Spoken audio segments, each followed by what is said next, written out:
everyone, welcome back to my channel. Today I will show you how to backup your website using cPanel in a simple and easy way.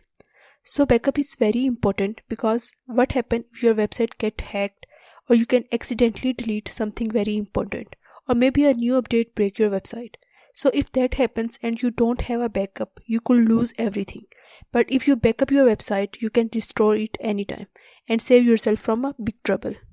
Now you might think, can't I just use a plugin to backup my website? So yes, there are a lot of backup plugins, but there are many issues related to that, because if your website is down, you might not even be able to use a plugin. So cPanel works even if WordPress is broken. So that's why I am showing you how to restore or backup your website from the cPanel. So first you have to log in from your cPanel account. You can enter your username and password.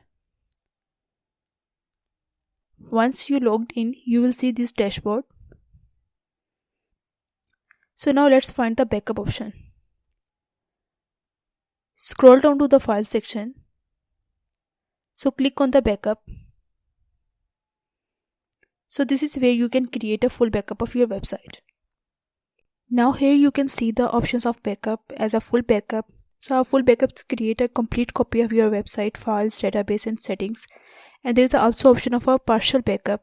So it is for the individual restoration. If you don't need a full backup, you can download a specific parts like home directory backup, which backup all your website files, database backup, or email forwarder and filters backup. So in this video, I will show you how to do a full backup of your website. So I just click on a full backup and choose home directory as the backup location. And here I will add my email address. Now I will click on a generate backup and wait for a few minutes.